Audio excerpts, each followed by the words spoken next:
सू Xiaoxiao ने सू Ergo को school से तीनों बच्चों को लेने के लिए भेजा। वृद्ध महोदया वेई ने पूछा, क्या उनका ज्ञानोदय एनलाइटनमेंट हो गया है?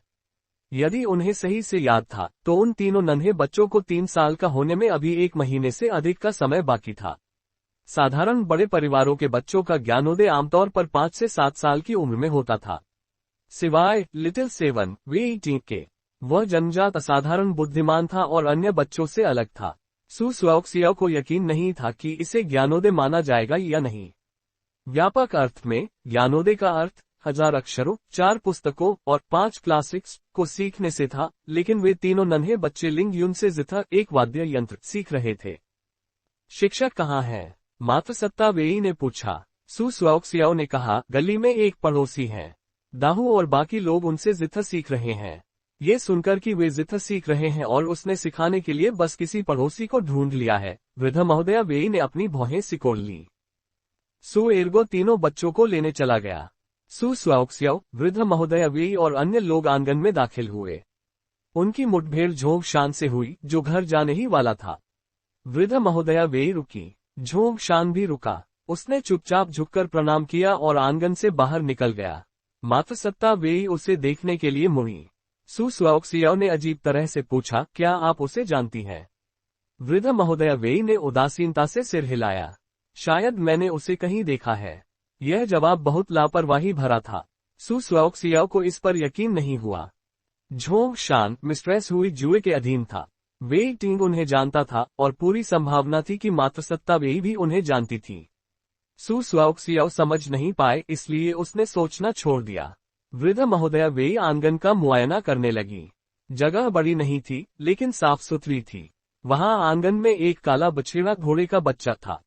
वह बहुत सुंदर था। 1. क्या यह एक बिग फूड हॉर्स अरबी नस्ल का घोड़ा है? वृद्ध महोदया वेई हैरान थी। सू स्वाओक्सियाओ ने सिर हिलाया। हाँ, समय से पहले जन्मा प्रीमच्योर। मातृसत्ता वेई ने फिर पूछा, आप ये बता सकती हैं? सू स्वाओक्सियाओ चकित रह गई। सावधानीपूर्वक खिलाने पिलाने के बाद वह बछेड़ा बहुत मजबूत हो गया था। वृद्ध महोदया वेई ने याद किया, लिटिल सेवन के दादाजी ने जवानी में एक ऐसा ही घोड़ा पाला था। वह भी समय से पहले जन्मा था। फिर क्या हुआ? सू स्वाओक्सियाओ ने पूछा। वृद्ध महोदया वेई ने शांति से कहा, वह 2 महीने से भी कम समय में मर गया। समय से पहले जन्मे युद्ध के घोड़े को पालना नामुमकिन है। घोड़ा नो एंट्री साइन। सू स्वाओक्सियाओ ने बछेड़े को छुआ। सिहू 3 महीने का है। ये वास्तव में 3 महीने तक जीवित रहा। वृद्ध महोदया वेई की आंखों में आश्चर्य की झलक दिखी। वह करीब से देखने के लिए आगे बढ़ी। हालांकि सिहू ने बेरहमी से मुड़कर उन्हें अपनी गर्वित पीठ दिखा दी। Look of triumph. Su Xiaoxiao ने हाथ फैलाते हुए कहा, सिहू आपसे नाराज है। आपने कहा कि इसे पाला नहीं जा सकता। वृद्ध महोदया वेई अवाक रह गईं। सू स्वाओक्सियाओ चाय बनाने के लिए रसोई में गई। उसकी भाभी मैडम चू मुख्य कमरे में मातृसत्ता वेई के साथ बैठी। बाकी लोग सिहू की प्रशंसा करने के लिए आंगन में ही रुक गए। 5वीं भाभी मैडम जियांग ने सिहू के कान खींचे। ये कौन सा घोड़ा है? कितना सुंदर है। Smiling face. 4थी भाभी मैडम लेन ने आश्चर्य से कहा, एक बिग फूड हॉर्स तो फर्गना घोड़े से भी कीमती होता है। सिहू ने इसका आनंद लिया और आंगन में खुशी से उछलने लगा। वृद्ध महोदया वेई ने कहा, ठीक है, अब मजाक बंद करो। अंदर आओ। वे चारों अनिच्छा से मुख्य कमरे में दाखिल हुई। मातृसत्ता वेई ने दबी आवाज में कहा, जो कहना है कहो। मैडम जियांग ने गला साफ किया और पूछा, क्या लिटिल सेवन सच में उसका घर जमाई बन गया है? अस्टोनिश्ड फेस। वृद्ध महोदया वेई ने बुदबुदाते हुए कहा, क्या अब पछताने के लिए बहुत देर हो चुकी है? फिर उन्होंने नैनी ली से कहा, चलो बच्चों को लेने चलते हैं। वृद्ध महोदया वेई और नैनी ली के जाने के बाद मैडम जियांग रसोई की ओर झांकने लगी, जहां सू स्वाओक्सियाओ काम कर रही थी। मैडम जियांग उलझन में थी। तो लिटिल सेवन की पसंद ऐसी है। कोई आश्चर्य नहीं कि उसने राजकुमारी लिंगजी और राजकुमारी हुयान को ठुकरा दिया। वे दोनों इतनी दुबली थीं। वे इस छोटी लड़की की तरह गोल मटोल और कोमल कैसे हो सकती थी? मैडम जियांग ने सू स्वाओक्सियाओ के फिगर को देखते हुए कहा, इसका शरीर भरा हुआ है, ये बहुत खा सकती है। खाने में सक्षम होना एक आशीर्वाद भाग्य है। Folded hands. मैडम जियांग ने फिर कहा, इसके कूल्हे बड़े हैं, ये स्वस्थ बच्चों को जन्म दे सकती है। दूसरी भाभी के कूल्हे भी बड़े हैं। आरू। दूसरी भाभी मैडम ली, जो पांचों में से एकमात्र मां थी, ने कहा, धन्यवाद। मैडम ली ने धीरे से कहा, उसके कान की ईयरलोब्स में मोती जैसे उभार हैं। वह धन संचय करने वाली है। Money bag. मैडम जियांग ने प्रशंसा में कहा, दूसरी भाभी को सब पता है, जैसा कि एक फेंगशुई मास्टर के वंशज से उम्मीद की जाती है। उन्होंने चुपचाप बैठी तीसरी भाभी मैडम चेन से पूछा, तीसरी भाभी, आपको क्या लगता है? मैडम चेन, जो मार्शल आर्ट में सर्वश्रेष्ठ थी लेकिन शब्दों में कमजोर, ने अपना सिर खुजलाया। ओह, मुझे लगता है वह काफी अच्छी है। स्माइल। मैडम लैन ने पूछा, इसमें इतना अच्छा क्या है? मैडम चेन ने ईमानदारी से कहा, वह मांसल है और मार खा सकती है, तगड़ी है। सब अवाक रह गए। मैडम लैन ने नाक सिकोड़ते हुए कहा, वह कुछ खास नहीं है। मुझे अभी भी चचेरी बहन लिंगजी ही पसंद है। उसने गरिमापूर्ण और शांत मैडम चू की ओर देखा। भाभी, आपको क्या लगता है? मैडम चू कुछ बोल पाती, उससे पहले सू स्वाओक्सियाओ चाय लेकर आ गई। चाय की प्याली। मैडम जियांग, मैडम चेन और मैडम ली झटपट अपनी कुर्सियों पर वापस जाकर सीधी बैठ गईं, जैसे कुछ हुआ ही न हो। सू स्वाओक्सियाओ ने चाय परोसी। भाभीओ, चाय पीजिए। मैडम लैन, चौथी भाभी, ने नाक सिकोड़ते हुए कहा, तुम्हारी अभी शादी नहीं हुई है। कैसी भाभी? अनअम्यूज्ड। सू स्वाओक्सियाओ रुकी और शांति से बोली, वे टीम मेरे परिवार का घर जमाई है। पहला वार, फर्स्ट किल, टक्कर। मैडम लैन ने आलोचना करते हुए कहा, चाय कुछ खास नहीं है। वे परिवार में हम बारिश से पहले वाली लॉन्गिंग चाय पीते हैं। क्या तुम्हें इसके बारे में पता भी है? सू स्वाओक्सियाओ ने गुनगुनाते हुए उत्तर दिया, यह शायद वो वाली लॉन्गिंग नहीं है। ये मॉर्निंग लॉन्गिंग है, जो सीधे राजमाता एम्प्रेस डाउजर के यहाँ से आई है। दूसरा वार, सेकेंड किल। फेयरफुल फेस मैडम लैन की बोलती बंद हो गई। इससे पहले कि सू स्वाओक्सियाओ तीसरा वार करती, तीसरी भाभी मैडम चेन बोल पड़ी, चौथी भाभी, मुझे तो चाय बहुत स्वादिष्ट लग रही है। यह मीठी है और इसमें दूध जैसी खुशबू है। छोटी भाभी सेवंथ सिस्टर इन लॉ, ये कैसी चाय है? Yummy face. सबने जोर जोर से खांसना शुरू कर दिया। खूं। Face with mask. Madam Jiang ने मैडम चेन की आस्तीन खींची और फुसफुसाते हुए कहा, तुमने उसे छोटी भाभी क्यों कहा? हमने तय किया था कि हम शुरुआत में उस पर दबाव बनाएंगी, वरना लिटिल सेवन वे 18 भविष्य में इस घर में सीधा खड़ा नहीं हो पाएगा। तुम नहीं चाहती न कि उसे दबाया जाए। ओह, मैडम चेन को समझ आया। उन्होंने प्याली मेज पर रखी और अपने मन के खिलाफ झूठ बोला, तुम्हारी चाय अच्छी नहीं है। ये कहते ही उनकी आंखों से दुख के आंसू बहने लगे। Tears of Joy. तभी आंगन के बाहर से बच्चों के पैरों की आहट सुनाई दी। दाहू, एरहू, सियाहू, ये वृद्ध महोदया वे की उत्साहित चीख थी। पांचों बहुएं कांप उठीं। उन्होंने नहीं सोचा था कि उनकी सास इतनी ऊर्जावान होंगी।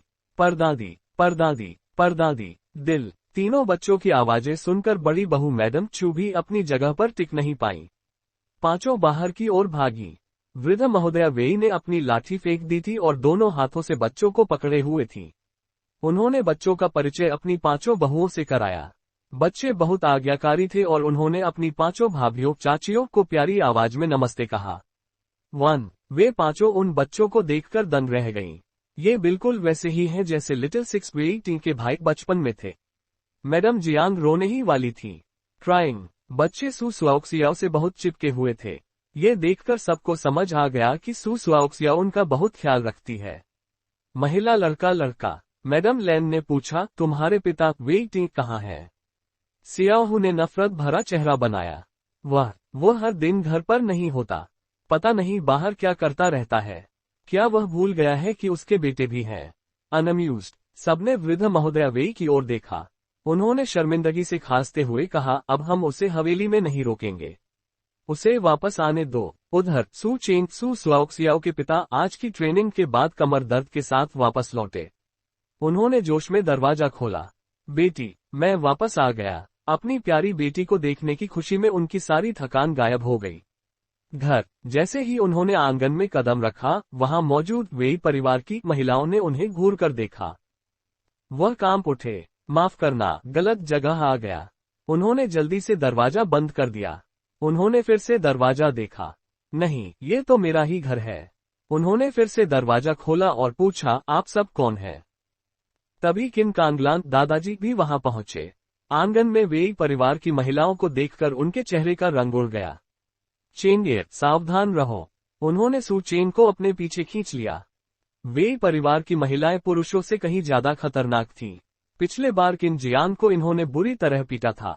मुट्ठी। जैसे ही किन कांगलान ने रक्षात्मक रुख अपनाया, वे परिवार की बहुएं सतर्क हो गईं। तीसरी भाभी मैडम चेन ने आंगन में पड़ी एक लंबी तलवार को लात मारकर हवा में उछाला और हाथ में पकड़ लिया। मैडम ली ने अपनी उंगलियों के बीच 3 सुइयां पेयर ब्लोसम नीडल्स छिपा ली। सुई। मैडम चू ने अपनी आस्तीन में तीर स्लीव एरो कस लिया। हटिए, मैं निपटता हूँ। सू चेंग अपने पिता के पीछे से बाहर निकले। वो कोड़ा लेकर शान से आगे बढ़े। धपाक। सिर्फ एक बार मैडम चेन की तलवार के पिछले हिस्से ने सू चेन को हवा में उड़ा दिया। हवा में उड़ते हुए सू चेन की जीभ बाहर निकल गई और वह एक पेड़ की टहनी पर जा लटके। जीभ झड़ता वृक्ष। खैर, मुझे लगता है पिताजी, अब आप ही निपटिए। सू चेन का सिर चकरा रहा था। टीयर्स ऑफ जॉय बवंडर। सू चेन के पास मार्शल आर्ट की बेहतरीन प्रतिभा थी और उन्होंने इतने वर्षों में अपनी ताकत कभी बेकार नहीं जाने दी थी। लेकिन मैडम चेन जैसी भी परिवार की शेरनियों के सामने वह भी टिक नहीं पाए। मैडम चेन ने तो केवल तलवार के पिछले हिस्से का इस्तेमाल किया था, अगर धार का किया होता तो क्या होता। Fearful face. एक शेर बाप का बेटा कुत्ता नहीं हो सकता, और भी परिवार की बहुएं भी किसी से कम नहीं थीं। तुम्हारी इतनी हिम्मत कि मेरे बेटे को चोट पहुंचाए। अब ये देखो। किन कांगलान अपने बेटे को अपनी आंखों के सामने पिटते हुए नहीं देख सकते थे। Look of Triumph. Madam chain ने अपनी तलवार लहराई। मैडम लेन ने अपना 9 खंडों वाला कोड़ा 9 सेक्शन विप निकाला और मैडम जियांग ने अपनी सॉफ्ट सोर्ड से उनका रास्ता रोका। मैडम ली की चांदी की सुइयां तो और भी घातक थीं, वे सीधे किन कांगलान के मर्म बिंदुओं डेथ एक्यूपॉइंट्स की ओर बढ़ी। सुई। किन कांगलान हैरान थे। क्या भगवान वुआन वेइटिंग के दादा ने पिछले जन्म में पूरे साम्राज्य को बचाया था। उनके पोते भले चले गए, लेकिन उनकी बहुएं मार्शल आर्ट में बेटों से भी आगे थीं। लेकिन किन कांगलान को ग्रेट झो का युद्ध देवता यूं ही नहीं कहा जाता था। उन्होंने हवा में उछलकर हमलों को चकमा दिया। उन्होंने किसी को मारने की कोशिश नहीं की, बस उनके वार रोकते रहे। तभी किन कांगलान के दाहिने हाथ में अचानक तेज दर्द हुआ और उनका शरीर एक पल के लिए जम गया। मैडम चू ने तुरंत अपनी आस्तीन से तीर छोड़ दिया। सावधान। पेड़ पर लटके सू चेन चिल्लाए। तभी आसमान से एक साया उतरा और उसने किन कांगलान के सामने खड़े होकर उस तीर को हाथ से पकड़ लिया। वह वेइटिंग था। मुकुट। मैडम चू के पसीने छूट गए। Little seven. वह उसे मारना नहीं चाहती थी। वेइटिंग ने तीर वापस किया और शरारत भरी मुस्कान के साथ बोला, भाभी, 5 के खिलाफ 1। ये तो बहुत ज्यादा है। स्मर्क। 5 के खिलाफ 2। मैडम जियांग ने सुधार किया और ऊपर पेड़ की ओर इशारा किया। वहां देखो, अभी भी एक पेड़ पर लटका हुआ है। सू चेंग ने पेड़ से ही शर्मिंदगी भरी लेकिन सुंदर मुस्कान दी। दामाद जी। Tears of joy hand waving. अंदर कमरे में सू सुआओक्सियाओ ने चुपचाप अपना धनुष बाण नीचे रखा और शांति से बोली, मैं खाना बनाने जा रही हूँ। वृद्ध महोदया वेई की आंखें फटी रह गईं। ये लड़की उनके सामने धनुष चलाने की हिम्मत कर रही थी। कितनी निडर है।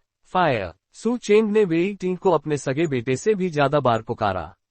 वेई टिंग ने सू एर्गो से कहा, एर्गो, इनका मनोरंजन करो। सू एर्गो ने खुशी खुशी कहा, बिल्कुल जीजाजी। वह तो अब सबको दादी और भाभी बुलाने लगा था, जैसे वह कोई बाहरी हो ही नहीं। स्माइल। सू सुआओक्सियाओ मांस भून रही थी और तीनों बच्चे चूल्हे के चारों ओर मांस खाने का इंतजार कर रहे थे। मांस बच्चा। वेई टिंग ने दोनों दिग्गजों दादी और किन कांगलान को अध्ययन कक्ष स्टडी रूम में बुलाया। आज एक बड़ा अवसर था कि दोनों दुश्मन पक्ष एक साथ थे। वेई टिंग बीच में खड़ा हुआ। अब जब आप यहाँ हैं तो क्यों न कुछ बातें साफ कर ली जाएं। वृद्ध महोदया वेई ने नाक सिकोड़ी। मुझे किन परिवार से कुछ नहीं कहना। हमारे भी परिवार ने मार्कीस ऑफ जेम्बे को जहर नहीं दिया। Look of Triumph. किन कांगलान ने शांति से कहा, दाया, सू सुआओक्सियाओ ने मुझे बताया था। हालांकि मुझे विश्वास नहीं है, लेकिन अगर दाया चाहती है कि मैं मान लूं, तो मुझे मानने में कोई बुराई नहीं है। वह अपनी पोती की नजरों में अच्छा बनना चाहते थे। कूल। वृद्ध महोदया वेई ने उपहास किया। मानो या न मानो, क्या आपको लगता है कि वी परिवार को परवाह है? और अगर हमने जहर दिया भी होता तो यह आपकी ही गलती होती। वेई टिंग ने आह भरी। दादी, मैंने कहा था ना कि वह सब एक गलतफहमी थी। दादी ने गुस्से में पूछा, गलतफहमी? क्या सबूत है कि तुम्हारे दादाजी उत्तरी यान के लोगों के साथ मिले हुए थे? किन कांगलान ने गंभीरता से कहा, सबूत क्यों नहीं है? मैंने भगवान वुआन का एक गुप्त पत्र पकड़ा था जिसमें उनकी कमांडर की मुहर कमांडर सील लगी थी। मैं ज्यादा पढ़ा लिखा नहीं हूं, लेकिन उस मुहर को पहचानता हूं। स्क्रॉल। किन कांगलान ने आगे कहा, साथ ही पत्र ले जाने वाला व्यक्ति भगवान वुआन का भरोसेमंद गुप्त रक्षक था। उसकी गर्दन पर 1 इंच लंबा निशान और कलाई पर तिल था। वृद्ध महोदया वेई ने मजाक उड़ाया, हैरानी है। मुझे ही क्यों नहीं पता था कि मेरे पति का ऐसा कोई गुप्त रक्षक भी है। किन कांगलान ने उपहास किया। मुझे कैसे पता होगा? तुम्हें क्यों नहीं पता? तुम्हारा पति तुमसे बातें छिपा रहा है। तुम्हें उन्हीं से पूछना चाहिए था। वृद्ध महोदया वेई गुस्से से तमतमा उठी।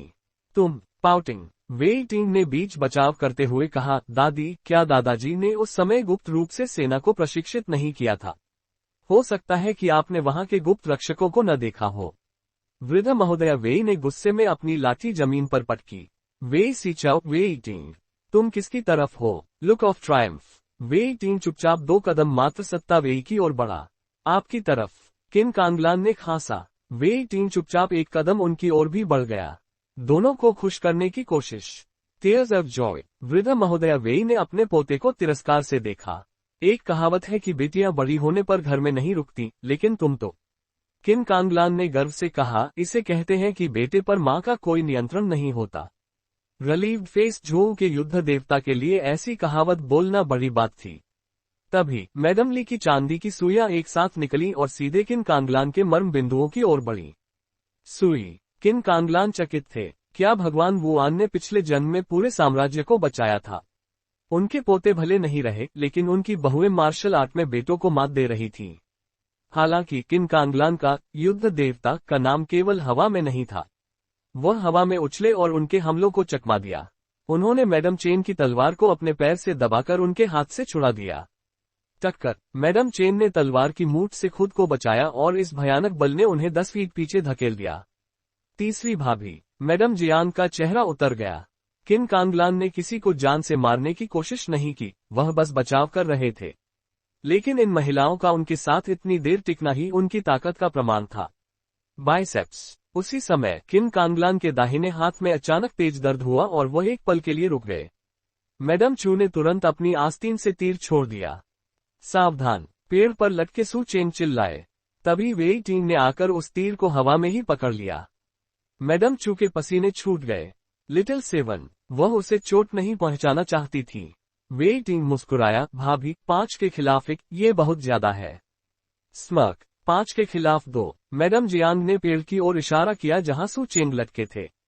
सू चेंग ने वहीं से हाथ हिलाया, दामाद जी। Tears of joy hand waving. अंदर। सू स्वाओक्सियाओ ने अपना धनुष नीचे रखा और शांत होकर बोली, मैं खाना बनाने जा रही हूँ। दादी वेई दंग थी, ये लड़की उनके सामने धनुष चलाने की हिम्मत रखती थी।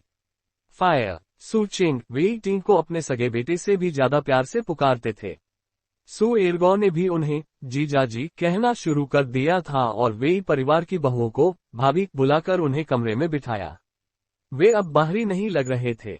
स्माइल। वेई टिंग ने दोनों दिग्गजों दादी और किन कांगलान को अध्ययन कक्ष में बुलाया। यह एक ऐतिहासिक पल था। वेई टिंग ने कहा, अब जब आप यहाँ हैं तो सब कुछ साफ कर लें। दादी वेई ने जोर देकर कहा, हमारे वेई परिवार ने जहर नहीं दिया। किन कांगलान ने कहा, दाया पोती ने कहा है तो मैं मान लेता हूँ। वह अपनी पोती की नजरों में गिरना नहीं चाहते थे। कूल 1। बहस फिर छिड़ गई। किन कांगलान ने कहा, मेरे पास सबूत है।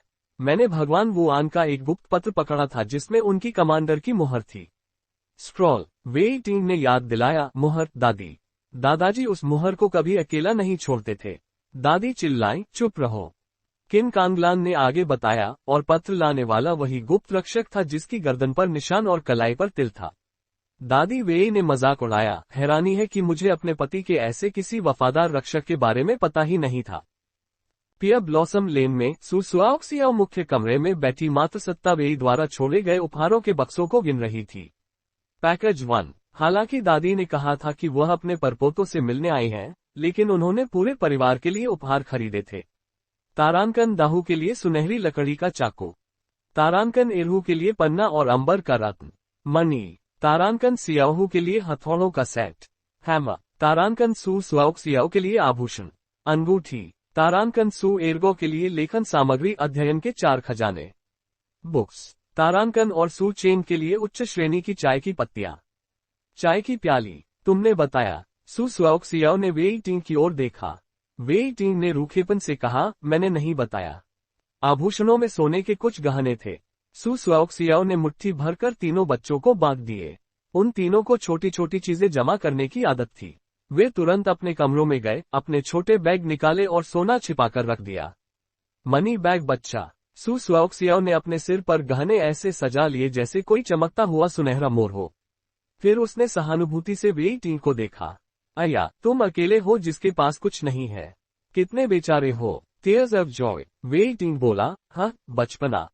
सू चेंग ने गर्म पानी किया और तीनों बच्चों को नहलाने के लिए पकड़ लिया। जब से सू स्वाओक्सियाओ ने उन्हें नहलाना बंद किया था, बच्चों की दिलचस्पी खत्म हो गई थी। एक को पकड़ो तो दूसरा भाग निकलता। Bathtub, Ergo. सू चेंग ने मदद के लिए पुकारा और आखिरकार तीनों को साफ किया। बच्चे थककर सो गए। सू स्वाओक्सियाओ ने उन्हें कंबल ओढ़ाया। तभी वेई टिंग नहाकर आया। उसके लंबे बाल कंधों पर बिखरे थे और शरीर से नहाने की ताजी खुशबू आ रही थी। 1. सू स्वाओक्सियाओ ने उसे ऊपर से नीचे तक देखा। अगर मैं उसे खा नहीं सकती तो कम से कम देख तो सकती हूँ।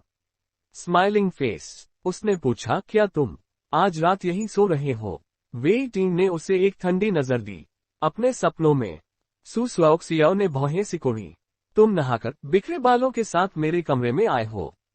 तुम्हारे इस व्यवहार को बहकाना सडक्शन कहा जा सकता है। स्मर्क। वेई टिंग ने उपहास किया। ऐसा है क्या? तो क्या तुम खुद को मुझे सौंपने का इरादा रखती हो? तभी सू स्वाओक्सियाओ की नजर नीचे गई। धत, बटन खुला था। फ्लश्ड। उसने जल्दी से बटन बंद किया। शरीर में वजन कम हो रहा था, सिवाय छाती और कूल्हों के। उसने वेई टिंग को घूरा, तुम तो मजे में हो। Look of triumph. वेई टिंग के कान थोड़े लाल हो गए। उसने चाय का घूंट भरा और बोला, काम की बात करते हैं, वरना गलती से एक दूसरे के करीब आने का खतरा था। फायर। वेई टिंग ने उसे अध्ययन कक्ष की बातचीत बताए। एक गद्दार मोल। सू स्वाओक्सियाओ ने अपनी ठुड्डी छुई। वह व्यक्ति जो तुम्हारे दादाजी के करीब था और मुहर तक पहुंच सकता था। क्या तुम्हें किसी पर शक है? वेई टिंग ने कहा, फिलहाल तो नहीं। सू स्वाओक्सियाओ ने एक और सवाल पूछा, आज मैंने तुम्हारी दादी और 5 भाभियों को देखा। तुम्हारी माँ कहाँ है? महिला लड़का। वेई टिंग हिचकिचाया। मेरी माँ, वह कभी किसी के करीब नहीं रही। परिवार के हादसे के बाद वह हवेली के पश्चिमी हिस्से में एकांत में रहने लगी। वह शाकाहारी भोजन करती है और बौद्ध मंत्र जपती है। वह हमसे भी कम ही मिलती है। वेई टिंग की आवाज में दर्द था। बचपन में मैंने देखा कि दूसरी माएं अपने बच्चों के करीब होती हैं, मैं भी उनके पास दौड़कर जाता था। लेकिन उनकी आंखों में हमेशा मेरे लिए दूरी और ठंडक रही। जब से मुझे याद है, उन्होंने मुझे कभी गले नहीं लगाया।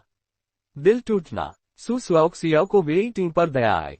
उसने पूछा, क्या वह बाकी भाइयों के साथ भी ऐसी ही थी? वेई टिंग ने याद किया, वह भाइयों से भी दूर थी, लेकिन मेरे साथ सबसे ज्यादा ठंडी थी। मुझे लगा उन्हें मेरा मार्शल आर्ट पसंद नहीं, इसलिए मैंने पढ़ाई की और 17 साल की उम्र में स्कॉलर बना। फिर भी उनकी नजरें ठंडी ही रहीं। सू स्वाओक्सियाओ की आंखें फटी रह गईं। क्या तुम गोद लिए हुए हो? अस्टोनिश्ड फेस। वेई टिंग ने शांति से कहा, काश ऐसा ही होता, लेकिन मैं उनका सगा बेटा हूँ। बातचीत के दौरान सू स्वाओक्सियाओ दबंग अंदाज में स्टूल पर पैर रखकर खड़ी हो गई। ओह, तो तुम बहस कर रहे हो? मैं तुम्हारे परिवार के बारे में कुछ बुरा नहीं कह सकती, है ना? यहीं से तो पति पत्नी के झगड़े शुरू होते हैं। नर्तकी फायर। वेई टिंग उससे बहस नहीं कर सकता था, और अगर वे आवाज ऊंची करते, बेटी, दामाद, क्या हुआ? फेयरफुल फेस सू चेंग हाथ में कसाई वाला चाकू लेकर अंदर घुस आए। सू स्वाओक्सियाओ ने अपना माथा पकड़ लिया। पिताजी, क्या आप आधी रात को मुझे या इसे काटने के लिए चाकू लाए हैं? Cooking knife. ओह, ये। सू चेंग ने अजीब तरह से मुस्कुराते हुए कहा, मैं अभी सुअर की पसलियां, पोक रिब्स, काट रहा था और इसे नीचे रखना भूल गया।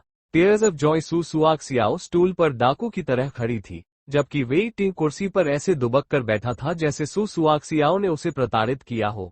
सू चेंग ने धीरे से खांसते हुए कहा, बेटी, दामाद का हाथ अभी ठीक नहीं हुआ है। जरा हाथ हल्का रखना, ज्यादा जुल्म मत करना। Winking face. सू स्वाओक्सियाओ हैरान रह गई। मैंने अब क्या कर दिया? सू चेंग जल्दी से भाग निकले। ओम, मैं पसलियां काटने जाता हूँ। दौड़ने वाला रनिंग डैश। एक बार जब बहस करने का मूड बिगड़ जाए तो उसे जारी रखना मुश्किल होता है। हालांकि सु स्वाओक्सियाओ की दिलचस्पी अभी दूसरी चीजों में थी। उसने वेई टिंग की ओर अर्थपूर्ण नजर डाली और धीरे से उसके पेट एब्स को छुआ। 1 उसके पेट की मांसपेशियां तुरंत तन गईं। सु स्वाओक्सियाओ ने गुनगुनाते हुए अपनी उंगलियों से दबाव डाला। वह बहुत सख्त और छूने में बहुत अच्छा महसूस हो रहा था। तुम क्या करने वाली हो? वेई टिंग ने ठंडे स्वर में पूछा। सु स्वाओक्सियाओ मुस्कुराए। मैं एक हकीम फिजिशियन हूं और तुम एक मरीज। तुम्हें क्या लगता है मुझे क्या करना चाहिए? स्मर्क। बोलते बोलते उसकी उंगलियां उसकी छाती की मांसपेशियों तक पहुंच गईं।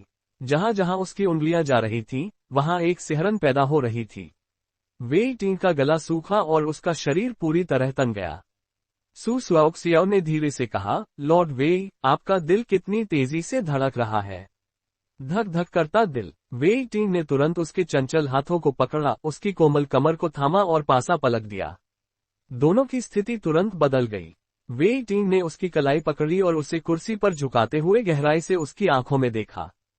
फायर। सु स्वाओक्सियाओ ने पलकें झपकाईं। क्या वह आगे बढ़ने वाला है? वेई टिंग के होंठ सूखे थे और सांसें थोड़ी तेज। माहौल बेहद रोमांटिक और तनावपूर्ण एम्बिग्युअस था। सु स्वाओक्सियाओ ने अपने होंठ भींचे और आंखें बंद कर लीं। वेई टिंग की नजरें उसकी त्वचा को जला रही थीं। जल्दी सो जाओ। इतना ठंडा बोलकर वह खड़ा हुआ और पीछे मुड़कर देखे बिना कमरे से बाहर चला गया। सु स्वाओक्सियाओ की आंखें फटी रह गईं। बस इतना ही। Fearful face look of triumph. Wei Ting बगल के कमरे में गया और दरवाजा बंद कर लिया। उसका पूरा शरीर साए में डूबा था। काफी देर बाद उसने एक लंबी सांस छोड़ी। Open mouth face running dash. रसोई में पिता सु चेंग ने सुअर की पसलियां क्यूड रिब्स काटी और किन कांगलान के लिए एक जार भर दिया। मांस। सु चेंग ने निर्देश दिए, इसे आधे घंटे पानी में उबालना। अगर हल्का स्वाद चाहिए तो 1 घंटे भाप में पकाना। किन कांगलान ने मुस्कुराते हुए जार लिया। मुझे याद रहेगा, मैं कल सुबह तुम्हें लेने आऊंगा। सु चेंग ने उदासीन रहने का नाटक किया, लेकिन वह उन्हें जाते हुए देखते रहे। जब किन कांगलान ने मुड़कर देखा तो सु चेंग तुरंत आसमान की ओर देखने लगे। Tears of Joy. जैसे ही किन कांगलान घोड़े पर सवार हुए, सु स्वाओक्सियाओ बाहर आए। दादाजी। बूढ़ा आदमी 1। सु स्वाओक्सियाओ ने उनके दाहिने हाथ को देखा। क्या आपका हाथ तकलीफ दे रहा है? किन कांगलान चौंक गए। तुम्हें कैसे पता चला? क्या उस बूढ़े बंदर ने बताया? सु स्वाओक्सियाओ ने कहा, जब आप अभी वेई परिवार की भाभीियों से लड़ रहे थे तब मैंने देख लिया था। किन कांगलान को याद आया कि लड़ते समय उनके हाथ में सुइयों जैसी चुभन हुई थी। सु स्वाओक्सियाओ ने कहा, मुझे देखने दीजिए। जांच करने के बाद सु स्वाओक्सियाओ ने कहा, ये गाउट गठिया है जो अब पुराना क्रॉनिक हो चुका है। गाउट का पूरी तरह इलाज तो नहीं हो सकता, लेकिन परहेज और दवा से इसे काबू किया जा सकता है। सु स्वाओक्सियाओ अंदर गई और उनके लिए 2 बोतलें ले आई। दिन में 3 बार 2-2 गोलियां लें। गोलियां थोड़ी बड़ी हैं तो चबाकर निगल सकते हैं। गोली। दिन में 3 बार 2 गोलियां एक बार में। किन कांगलान ने याद रखने की कोशिश की। और यह भी। सु स्वाओक्सियाओ ने उन्हें गोलियों की एक और बोतल थमाई। ये हड्डियों को मजबूत करने वाली गोलियां हैं।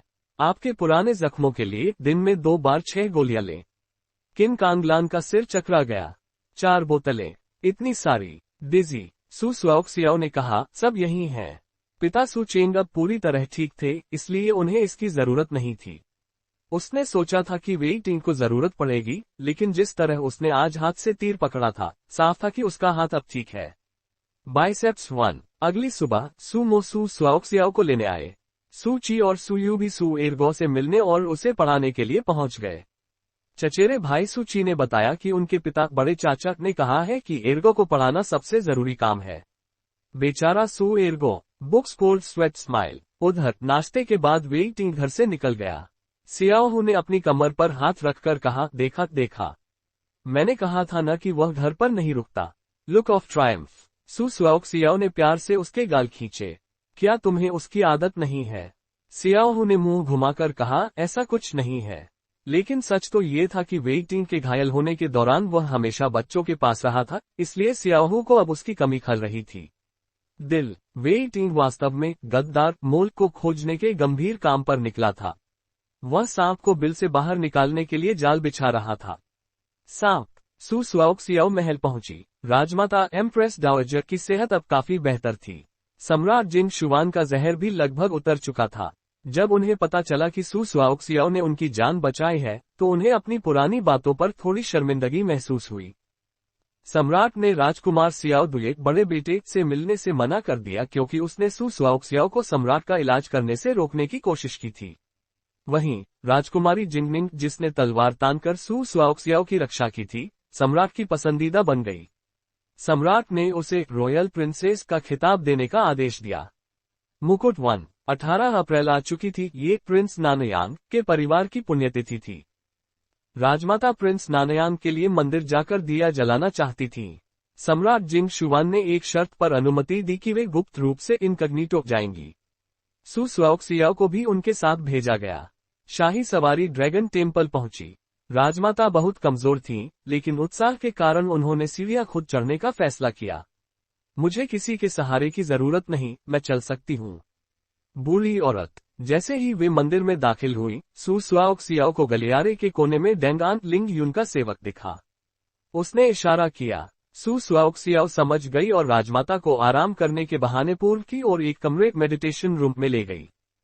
सू स्वाओक्सियाओ ने धीरे से दरवाजा धकेला। जैसे ही दरवाजा खुला, राजमाता की नजर अंदर मौजूद 3 नन्हे गोल मटोल बच्चों पर पड़ी, जो आपस में चिपके हुए खेल रहे थे। बच्चा बच्चा बच्चा। राजमाता वहीं जड़ हो गईं। उनकी छाती में भावनाओं का सैलाब उमड़ पड़ा और आवाज भर आई। ये 3 बच्चे, एक जैसे दिखने वाले 3 नन्हे फरिश्ते। सू स्वाओक्सियाओ ने राजमाता की ओर देखा और नरमी से कहा, ये दाहू, इरहू और सियाहू है। आपके परपोते। Loudly crying folded hands 1। परपोते एक शब्द ने राजमाता एम्प्रेस डाओज को उसी जगह पत्थर बना दिया। Fearful face. जब सू स्वाओक्सियाओ ने राजमाता को उस अमीर परिवार की कहानी सुनाई थी, तो उन्हें अंदाजा हो गया था कि नानयांग हवेली में कोई जीवित बचा है।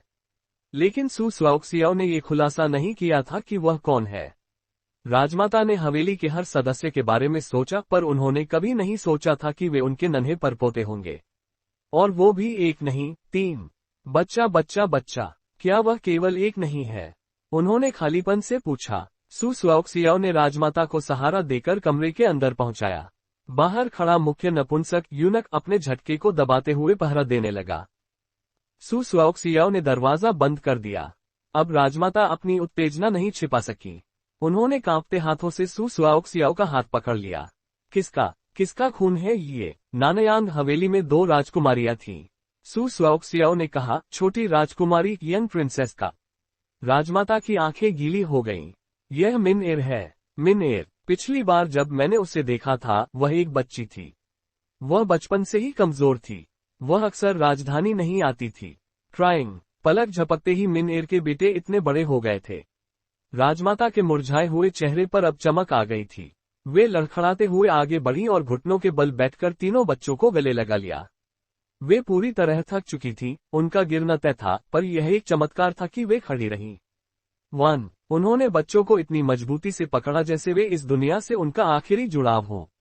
उनकी आंखों से गर्म आंसू निकलकर गालों पर बहने लगे। तीनों नन्हे बच्चे थोड़े उलझन में थे। उन्होंने अपनी बड़ी बड़ी काली आंखों से देखा कि इस बूढ़ी औरत को क्या हुआ है। सियाओहू ने कहा, दादी, आपने मुझे बहुत कसकर पकड़ा है। मैं हिल नहीं पा रहा हूँ।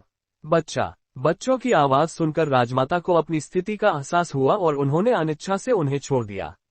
उन्होंने रुमाल से आंसू पोंछे और तीनों के चेहरों को एक एक करके छुआ। क्या परदादी ने तुम्हें चोट पहुंचाई? तीनों ने सिर हिलाया। दाहू ने अपना सिर टेढ़ा किया। आप रो क्यों रही हैं?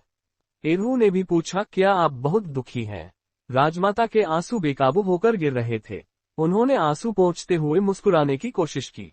परदादी दुखी नहीं है, परदादी बहुत खुश हैं। Smile loudly crying. सियाओहू ने अपना सिर खुजलाया और पूछा, ये परदादी, ग्रेट ग्रैंडमदर क्या होता है?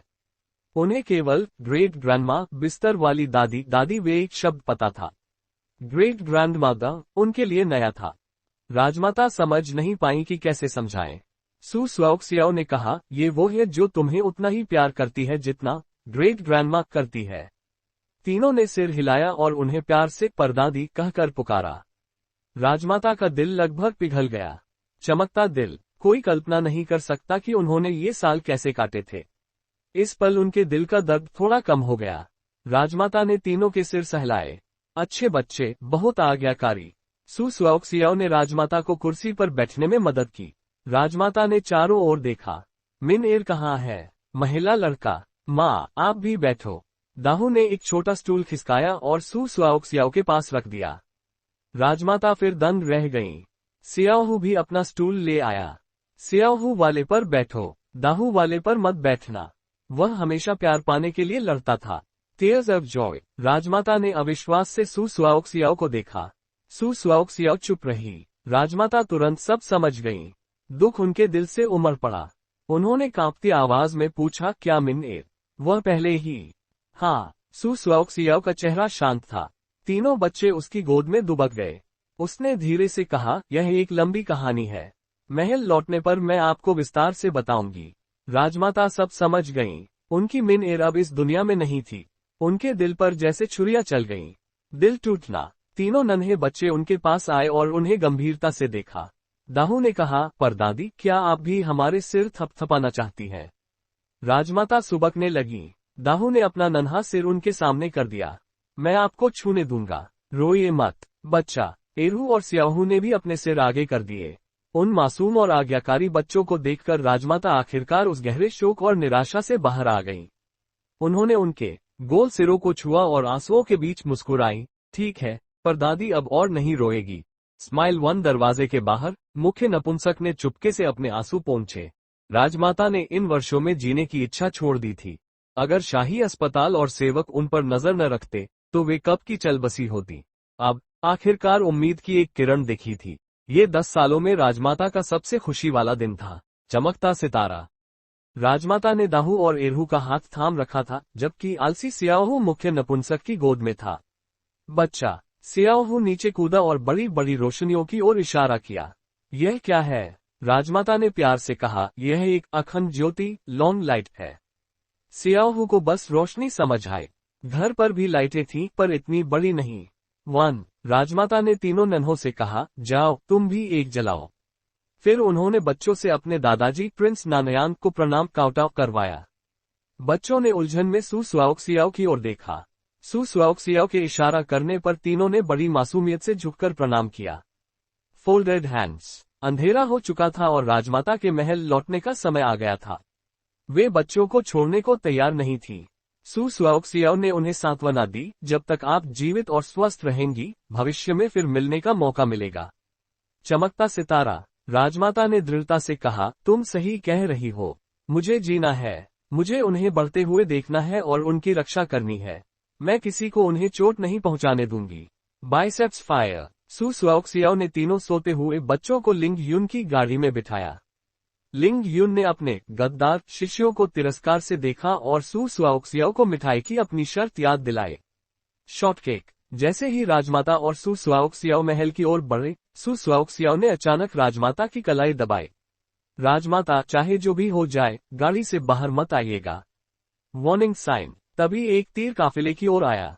घोड़ों की चीखें गूंजी और हमलावरों ने धावा बोल दिया। घोड़ा। कातिल। राजमाता की रक्षा करो। रक्षकों के सरदार ने चिल्लाकर तलवार म्यान से निकाल ली। काले नकाबपोश हमलावरों और शाही रक्षकों के बीच भीषण युद्ध छिड़ गया। एक हमलावर ने गाड़ी का पर्दा काट दिया और राजमाता पर वार करने की कोशिश की। तभी सू स्वाओक्सियाओ ने हमलावर की कलाई पकड़ी, उसकी तलवार गिरा दी और उसे ऐसी लात मारी कि वह अपने साथियों पर जा गिरा।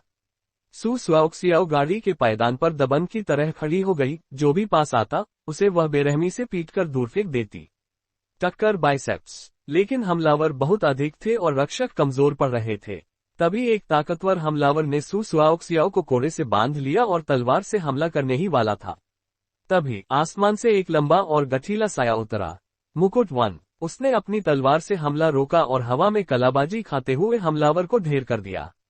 क्या तुम ठीक हो? उस आदमी ने पूछा। सू स्वाओक्सियाओ ने अचानक कमजोर होने का नाटक किया और धीमी आवाज में बोली, मैं ठीक हूँ।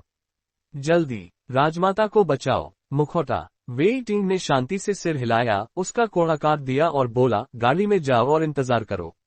मैं इनसे निपटता हूँ। सू स्वाओक्सियाओ पल भर में एक डाकू से बेचारी लड़की बन गई और उसे देखते हुए बोली, आपका शुक्रिया युवा स्वामी, यंग मास्टर। 1। शाही रक्षक सोच रहे थे, कुछ तो गड़बड़ है। Tears of Joy. वेई टिंग और यूची सियू ने मिलकर हमलावरों के सरदारों को ढेर कर दिया, जिससे बाकी हमलावर भाग खड़े हुए। रक्षकों के सरदार ने वेई टिंग का शुक्रिया अदा किया। Folded hands. वेई टिंग ने रूखेपन से पूछा, क्या राजमाता और वह दासी पैलेस मेड ठीक है? सरदार ने चकित होकर कहा, दासी? क्या आपका मतलब उस मोटी लड़की से है? वो तो हकीम सूप फिजिशियन सूप है। क्या आपने उन्हें कभी नहीं देखा? वेई टिंग ने बिना चेहरा बदले झूठ बोला, एक बार प्रतियोगिता के दौरान देखा था, पर गौर नहीं किया। सरदार को लगा सब समझ आ गया, तभी मैं सोचूं कि वेई परिवार का लड़का किन परिवार की लड़की को क्यों बचाएगा। Tears of Joy. 2 घंटे बाद पूरे राजधानी में ये खबर आग की तरह फैल गई कि वेई परिवार के सबसे छोटे बेटे ने किन परिवार की बेटी की जान बचाई है। फायर। पर्पल मैंशन हॉल में सम्राट जिंग शुआन मेमोरियल सरकारी दस्तावेज देख रहे थे। नपुंसक क्वान भागते हुए आया, महाराज, मुझे कुछ रिपोर्ट करना है। स्क्रॉल। पिछली बार जहर वाली घटना के बाद से नपुंसक फूक सम्राट के करीब हो गया था और क्वान लगभग अदृश्य हो गया था। अब उसे मौका मिला था। महाराज, राजमाता पर हमला हुआ है। सम्राट जिंगशुआन का चेहरा बदल गया। क्या राजमाता घायल है?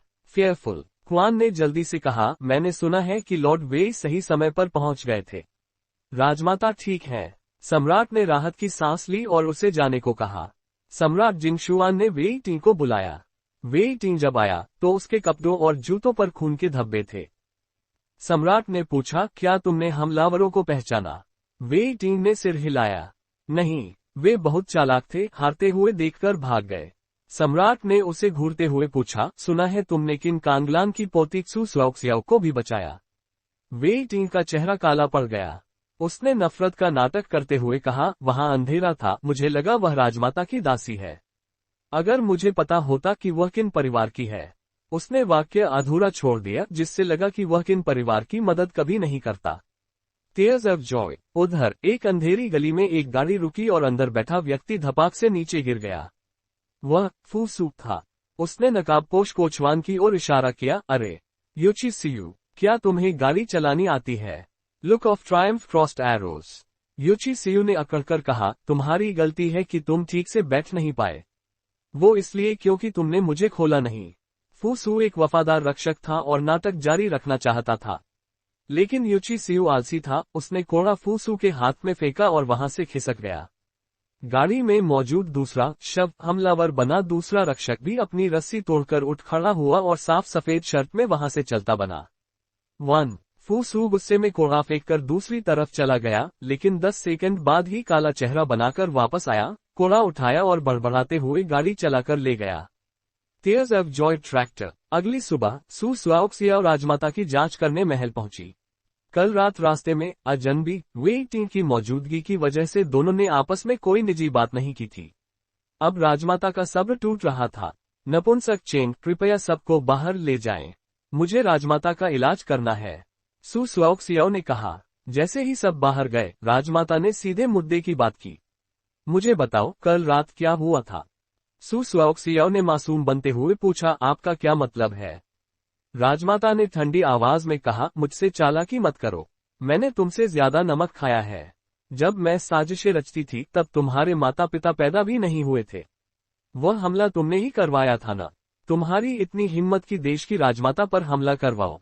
बूढ़ी औरत फायर। सू स्वाओक्सियाओ ने हार मानकर मुस्कुराते हुए कहा, आप पहचान गईं। दरअसल मेरी मजबूरियां थीं। फिर उसने असली बम फोड़ा। कल आप दाहू, एरहू और सियाहू के पिता के बारे में पूछ रही थी ना? उन बच्चों के पिता वेई टिंग हैं। बम टक्कर। राजमाता सदमे में सीधी बैठ गईं। वेई टिंग। सू स्वाओक्सियाओ ने समझाया, नहीं, वेई टिंग केवल नाम के पिता हैं। वे बच्चे छोटी राजकुमारी और वेई परिवार के छठे बेटे लिटिल सिक्स के हैं। बच्चा बच्चा बच्चा। सू स्वाओक्सियाओ ने पूरी कहानी बताई कि कैसे वी परिवार ने राजकुमारी की जान बचाई थी। सच्चाई जानकर राजमाता का दिल फिर से भर आया। उन्हें एहसास हुआ कि वेई परिवार ने राजकुमारी को सुरक्षित रखने के लिए ही उसे छिपाकर रखा था। वेई परिवार ने गद्दारी नहीं की थी, बल्कि उनके खून को बचाया था। दिल टूटना। राजमाता ने एक ठंडी सांस भरी। अगर मैं इस बार मरना नहीं चाहती तो क्या तुम मुझे उन 3 बच्चों से कभी नहीं मिलने देती? सू स्वाओक्सियाओ ने कुछ पल सोचा और ईमानदारी से सिर हिलाया। पेपर, तुम्हारा स्वभाव बिल्कुल तुम्हारी दादी पर गया है। राजमाता मुस्कुराई, फिर अचानक गंभीर होकर पूछा, लेकिन तुम्हारा और वेइटिंग का क्या चक्कर है? दाहू और बाकी सब तुम्हारे बेटे कैसे बन गए? तभी बाहर नपुंसक चेंग ने सम्राट जिंगशुआन का सम्मानपूर्वक स्वागत किया। सम्राट अंदर आना चाहते थे, पर चेंग ने उन्हें रोकने की कोशिश की। सम्राट को सू स्वाओक्सियाओ के इलाज के तरीके, कमरा बंद करना के बारे में पता था, इसलिए वे बाहर इंतजार करने लगे। जब सू स्वाओक्सियाओ बाहर आए, तो सम्राट ने राजमाता का हाल पूछा। सू स्वाओक्सियाओ ने कहा, वे बस थोड़ी थकी हुई हैं, कुछ दिन आराम की जरूरत है। सम्राट जिंगशुआन अंदर गए। राजमाता और उनके बीच 10 साल से रिश्ते ठंडे थे। राजमाता ने बातों बातों में कल रात की जान बचाने के लिए वेइटिंग की तारीफ की और सम्राट से उसे बहाल रिइंस्टेट करने को कहा। मुकुट। फिर राजमाता ने असली चाल चली। सम्राट, सू दाया स्वाओक्सियाओ ने आपकी जान बचाई है। मैंने उसे एक वादा किया था और अब उसे पूरा करने का समय आ गया है। सम्राट ने पूछा, वह क्या चाहती है? राजमाता ने शांति से जवाब दिया, वेइटिंग। अंगूठी टक्कर। खूं खूं। सम्राट जिंगशुआन को ठसका लग गया। डिजी। राजमाता ने मजाक उड़ाते हुए कहा, वह कहती है कि कल रात वेइटिंग ने उसकी जान बचाई, इसलिए वह उसके एहसान का बदला उससे शादी करके चुकाना चाहती है। सम्राट के मुंह से निकला, ये बदला नहीं, दुश्मनी, रिवेंज लग रही है। उस छोटी मोटी लड़की का ख्याल आते ही उनके पसीने छूट गए। Tears of Joy. सम्राट को यकीन था कि वेइटिंग कभी राजी नहीं होगा। राजमाता, वेइटिंग को मेरी बेटी हुई आन पसंद नहीं आए, तो वह गांव की एक मोटी लड़की को कैसे पसंद करेगा? मैं आपको साबित कर दूंगा। अगले दिन सम्राट ने वेइटिंग को दरबार में बुलाया। वे चाहते थे कि वेइटिंग सबके सामने इस शादी से इनकार कर दे। सम्राट ने मुस्कुराते हुए कहा, वेइटिंग, तुमने कल किन कांगलान की सगी पोती की जान बचाई है। तुम दोनों का खानदान और किस्मत मेल खाते हैं। मैं तुम दोनों की शादी कराने का सोच रहा हूँ। क्या तुम? स्मर्क। सम्राट को लगा था कि वेइटिंग घमंड में मना कर देगा, लेकिन वेइटिंग ने तुरंत अपने कपड़े संभाले, घुटने टेके और बोला, महाराज, इस अनुग्रह के लिए आपका बहुत बहुत धन्यवाद। Folded hands 1। सम्राट जिंगशुआन की बोलती बंद हो गई। No mouth face. सम्राट जिंगशुआन को उम्मीद नहीं थी कि वेइटिंग उनके साथ ऐसा करेगा। वेइटिंग उनका शुक्रिया क्यों अदा कर रहा था? उसकी रीढ़ की हड्डी कहाँ गई? क्या उसे कुत्ता खा गया? Fearful face. पूरे दरबार में सन्नाटा छा गया। राजमाता खुद नहीं आई थी, लेकिन उन्होंने नपुंसक चेंग को भेजा था, जो बाहर खड़े होकर ये तमाशा देख रहे थे। सम्राट जिंगशुआन ने गहरी सांस ली और कहा, वेइटिंग, तुम्हें खुद पर इतना दबाव डालने की जरूरत नहीं है। वे परिवार वफादार है। वेइटिंग ने बीच में ही बात काटी और बड़े दुखी स्वर में बोला, महाराज, मैं अब और साधु मॉन्क बनकर नहीं रहना चाहता। मुखौटा। सम्राट ने दांत पीसकर कहा, मैंने तुम्हें साधु बनने के लिए कब कहा? वेइटिंग ने मासूमियत से जवाब दिया, पिछली बार जब आपने मेरी शादी तय की थी और मैंने मना किया, तो आपने मुझे साधु बनने की सजा दी थी। अब मैं दोबारा वैसी गलती नहीं करूंगा। महाराज जो कहेंगे मैं वही करूंगा। अगर आप मेरी शादी करवाएंगे तो मैं खुशी खुशी शादी कर लूंगी। सम्राट जिंगशुआन का सिर चकराने लगा। ये सब अब उनकी गलती लग रही थी। Tears of Joy. उन्होंने सू युआन सू स्वाओक्सियाओ के बड़े चाचा की ओर देखा। सू युआन, तुम्हारा क्या कहना है? सू युआन ने गंभीरता से कहा, इंसान को अपनी जबान का पक्का होना चाहिए। यानी अब शादी तय है तो तय है। मोई स्टैचू। सम्राट ने हार नहीं मानी। उन्हें याद आया, क्या सू दाया की शादी गांव में नहीं हुई थी? सू युआन ने शांति से कहा, ओह, उनका तो तलाक हो चुका है। सम्राट जिंगशुआन फिर से निरुत्तर। No mouth face. चिशियांग महल में नपुंसक लियू भागता हुआ आया। महारानी, राजकुमारी, महाराज ने वेइटिंग की शादी तय कर दी है। Running dash. राजकुमारी हुई आन खुशी से उछल पड़ी। क्या भाई टिंग मुझसे शादी कर रहे हैं? लियू ने डरे हुए स्वर में कहा, नहीं राजकुमारी, वह मिस्किन सू स्वाओक्सियाओ से शादी कर रहे हैं। महारानी जियांग कॉन्सॉर्ट जियांग को धक्का लगा। वो गांव वाली मोटी लड़की। लेकिन मेरे बेटे को तो वही पसंद थी, क्योंकि उसके पीछे किन परिवार की सैन्य शक्ति है। ये सोचकर कि उनका बेटा अब सिंहासन की दौड़ में पिछड़ जाएगा, महारानी जियान बेहोश हो गईं। डिजी। बाजार के एक गुप्त चाय घर में दादी वेई और किन कांगलान आमने सामने बैठे थे। चाय की प्याली। दादी वेई ने अकड़कर कहा, साफ कर दूं, यह शादी सिर्फ असली अपराधी को बाहर निकालने का एक जाल है। इसे गंभीरता से मत लेना। किन कांगलान ने उपहास किया, यही बात मुझे तुम्हारे वेई परिवार से कहनी चाहिए।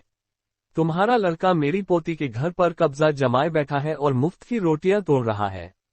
टीयर्स ऑफ जॉय, दादी वेई ने ताना मारा। हाँ, अगर बच्चों दाहू एरहू सियाहू को उनकी जड़ें न दिलानी होती तो मैं इस शादी के लिए कभी हाँ नहीं करती। किन कांगलान ने हंसकर कहा, जैसे कि मेरा परिवार इसके लिए मरा जा रहा हो। आज दरबार में तो तुम्हारा पोता महाराज की बात पूरी होने से पहले ही हाँ बोल गया। कितनी जल्दी थी उससे। टीयर्स ऑफ जॉय फायर, दादी वेई को शर्मिंदगी हुई। नालायक लड़का, थोड़ा इंतजार तो कर लेता।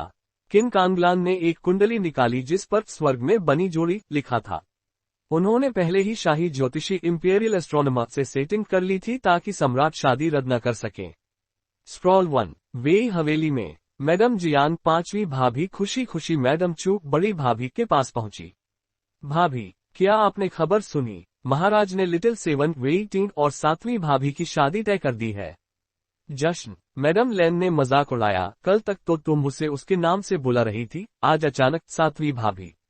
मैडम जियांग ने तुरंत तीसरी भाभी पर दोष मर दिया। मैं तो बस तीसरी भाभी की नकल कर रही हूँ। साफ था कि वह सू सुआओक्सियाओ के हाथ के मांस के स्वाद से रिश्वत खा चुकी थी। Tears of Joy mass, madam chain स्तब्ध रह गईं। ओह, मुझे लगता है कि मैंने उन्हें पहले भी इसी नाम से बुलाया है। मैडम चू ने कहा, मैंने अभी कहा था कि किसी को बुलाने के लिए भेजो। चून की लिटिल सेवन सातवें बेटे की शादी तय हो गई है। हम माँ के पास जाने और उन्हें ये खुशखबरी देने की योजना बना रहे हैं। मैडम जियांग धीरे से बुदबुदाई, क्या माँ खुश होंगी? मैडम ली ने चुपचाप उनका हाथ थपथपाया और उन्हें चुप रहने का इशारा किया।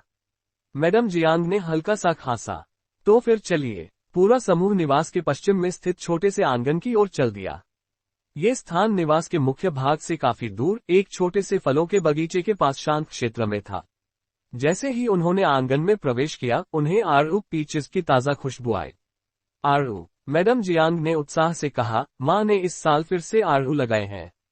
आंगन में आड़ू के पेड़ के नीचे एक साधारण कपड़े पहने महिला आड़ू तोड़ रही थी। माँ, मैडम चू आगे बढ़ी और झुककर प्रणाम किया, फिर उनके हाथ से टोकरी लेने के लिए हाथ बढ़ाया। मैं कर देती हूँ। मैडम वेई ने उन्हें टोकरी दे दी। उनकी हरकतें हल्की और धीमी थीं और चेहरा बिल्कुल शांत था। रिलीव्ड फेस, माँ, मैडम ली ने भी उनका अभिवादन किया और आड़ू तोड़ने में मदद करने लगी। मैडम चू ने मुड़कर मैडम जियांग और मैडम चेन की ओर देखा। तुम दोनों किसका इंतजार कर रही हो? आओ और आड़ू तोड़ो। आ रहे हैं, भाभी। मैडम जियांग ने मैडम चेन की आस्तीन खींची और चुपचाप आड़ू तोड़ने लगी। लॉर्ड वेई ने आंगन में आड़ू के 4 पेड़ लगाए थे। इस साल आड़ू इतने ज्यादा थे कि वे एक टोकरी में नहीं समा रहे थे। मैडम वेई ने कहा, इतना काफी है। आओ और बैठो। वे सब पत्थर की मेज के चारों ओर बैठ गए। वहां केवल 4 पत्थर की कुर्सियां थीं। मैडम चू, मैडम ली और मैडम चेन बैठ गईं, जबकि मैडम लेन और मैडम जियांग खड़ी रहीं। आखिरकार वे दोनों चौथी और 5वीं बहुएं थीं। मैडम वेई अकेली रहती थीं और उनके पास केवल एक दासी थी। पिछले कुछ दिनों से दासी की मां बीमार थी, इसलिए मैडम वेई ने उसे अपनी मां के पास जाने के लिए कह दिया था। मैडम चू ने धीरे से कहा, मां, आपकी जगह बहुत सुनसान है। मैं आपके लिए एक और चतुर नौकरानी चुन दूंगी। मैडम वेई ने कोई जवाब नहीं दिया। उन्होंने आड़ू की एक टहनी उठाई और उससे एक छोटा कीड़ा हटाया। कीड़ा, मैडम जियांग को पसीना आ गया। उन्होंने आड़ू तोड़ने के चक्कर में टहनी ही खींच दी थी। मैडम वेई ने शांति से पूछा, आज न तो कोई त्योहार है और न ही कोई बड़ा दिन। तुम सब यहाँ क्यों आए हो? मैडम चू ने कहा, लिटिल सेवन की शादी हो रही है। मैडम वेई के चेहरे पर कोई भाव नहीं था। अच्छा, ऐसा है क्या? मैडम चू ने आगे कहा, प्रोटेक्टर ड्यूक की बड़ी बेटी के साथ। तड़ाक, टक्कर, मैडम वेई के हाथ में पकड़ी आड़ू की टहनी टूट गई। सू शाओसाओ कल बहुत व्यस्त थी, इसलिए उसने आज लिंग यून को नाश्ता भेजा। लिंग यून का चेहरा काला पड़ गया और उसने कुछ नहीं कहा। एंग्री, सू शाओसाओ मुस्कुराए। माफी मांगने के लिए मैंने बादाम की पेस्ट्री के 2 अतिरिक्त डिब्बे बनाए हैं। लिंग यून ने ठंडे स्वर में कहा, सिर्फ 2 डिब्बे? क्या तुम्हें लगता है कि मैं कोई भिखारी हूँ? तो फिर 3 डिब्बे। बिस्कुट, सू शाओसाओ बुदबुदाई, मैं तो 5 डिब्बे कहने वाली थी। नाश्ता देते समय सू शाओसाओ ने लिंग यून की नब्ज जांची और उसके खान पान के बारे में पूछा। जब से उसने पाचक एंजाइम लेना शुरू किया था, उसके अपच के लक्षण बहुत कम हो गए थे और उसने उल्टी करना लगभग बंद कर दिया था। हालांकि जो चीजें पचाने में बहुत कठिन थीं, वे अभी भी उसके लिए सही नहीं थीं। सू शाओसाओ ने उसके लिए जो नाश्ता बनाया था वह सब कम चीनी और कम तेल वाला था। उसके धन से हुए गालों पर कुछ मांस आता देख सू शाओसाओ को राहत महसूस हुई। रिलीव्ड फेस, क्या देख रही हो? लिंग युन ने सू शाओसाओ की नजर महसूस की और ठंडेपन से पूछा। सू शाओसाओ ने गंभीरता से कहा, तुम पहले बहुत दुबले थे, अब तुम थोड़े सामान्य लग रहे हो। तुम काफी हैंडसम दिख रहे हो। स्माइलिंग फेस, लिंग युन ने नाश्ते के डिब्बे को गले लगा लिया और उसे तिरस्कार भरी नजर से देखा, जैसे कह रहा हो इसकी परवाह किसे है। वह बिना किसी भाव के घर के अंदर चला गया। 15 मिनट बाद अंदर से बकबक की आवाजें आईं। शिक्षक, आप क्या कर रहे हैं? मूर्ख, मास्टर आईने में खुद को देख रहे हैं। शाओहू भी देखना चाहता है। और शाओहू मूर्ख नहीं है, दाहू मूर्ख है। बच्चा, दोपहर में सुमो वहां आया। वह अभी अभी सैन्य शिविर से प्रशिक्षण समाप्त करके सू शाओसाओ और सू एर्गो को देखने आया था। सू एर्गो अपने कमरे में बैठा था। उसके 2 चचेरे भाई उसे पढ़ाई पूरी करने के लिए मजबूर कर रहे थे। उसे सिरदर्द हो रहा था। टायर्ड, सू शाओसाओ ने अभी अभी एक मरहम ऑइंटमेंट बनाना खत्म किया था और सुमो को चखने के लिए एक चम्मच निकाला। कैसा है? सू शाओसाओ ने पूछा। यह मीठा है और इसमें लाल खजूर और मूंगफली की खुशबू है। ये स्वादिष्ट है, सुमो ने कहा। ये किस लिए है? सू शाओसाओ ने कहा, ओह, यह मासिक धर्म पीरियड्स के दौरान कम हुई ऊर्जा और रक्त की भरपाई के लिए है। सुमो अवाक रह गया। नो माउथ फेस, सू शाओसाओ ने तैयार मरहम नंबर 1 हॉल भेजा और ब्रोकरली से मिलने जाने वाली थी। सुमो उसे छोड़ने गया। घोड़ा गाड़ी में सुमो ने उससे पूछा, तुम्हें पढ़ने के लिए महल जाने की जरूरत नहीं है। मुझे लगा कि तुम खाली होगी, लेकिन तुम तो पहले से भी ज्यादा व्यस्त हो। इस लड़की के पास हमेशा अंतहीन काम होते थे। सू शाओसाओ ने कहा, खाली बैठना बहुत उबाऊ है। सुमो रुका और गंभीरता से बोला, फिर भी तुम वेई टिंग के साथ ऐसी कष्टदायक शादी का नाटक नहीं कर सकती। सू शाओसाओ ने आह भरी। इसे कष्टदायक कैसे कह सकते हैं? मैं तो बस सांप को बिल से बाहर निकालने की कोशिश कर रही हूँ। सांप? सुमो ने सीधे मुद्दे की बात की। तुम ये सब वेई टिंग के लिए कर रही हो, है ना? सू शाओसाओ ने भौहें सिकुड़ी और कहा, उन 2 निवालों, खैर नहीं, मैं वास्तव में बड़ी योजना के बारे में सोच रही हूँ। स्मर्क, वह निश्चित रूप से वेई टिंग को बिस्तर से बांधना, उसके कपड़े फाड़ना, उसके एब्स को छूना और उसके साथ ऐसा व्यवहार करना नहीं चाहती थी। या शायद चाहती थी। सुमो निरुत्तर था। क्या ये जोखिम भरा नहीं है? सू शाओसाओ ने कहा, बेशक ये जोखिम भरा है, लेकिन यह एक ऐसा जोखिम था जिसे वे सभी लेने को तैयार थे। वह, वेई टिंग, मैट्रियार्क वेई और किन कांगलान सभी इसमें शामिल थे। सू शाओसाओ ने अपनी ठुड्डी को छुआ। लग रहा है मेरी डबल चिन गायब हो रही है। उस जासूस मोल को पहले से ही पता है कि वेई टिंग और मेरी सगाई हो चुकी है। तुम्हें क्या लगता है वह क्या करेगा? सुमो ने विश्लेषण किया, वह निश्चित रूप से बाहर आएगा और वेई टिंग के साथ तुम्हारी शादी को बर्बाद करने की कोशिश करेगा। इसके केवल 2 ही तरीके हैं, या तो दोनों परिवारों के बीच फूट डालो ताकि वे खुद सगाई तोड़ दें, या फिर दोनों परिवारों को शादी खत्म करने के लिए मजबूर कर दो। इसका कारण यही हो सकता है कि किसी के साथ कुछ बुरा हो जाए, इसलिए तुम्हें और वेई टिंग को अब विशेष रूप से सावधान रहना होगा। जैसे ही उसने बोलना खत्म किया, उसकी भौहें तन गईं। कोई हमारा पीछा कर रहा है। सू शाओसाओ सतर्क हो गई।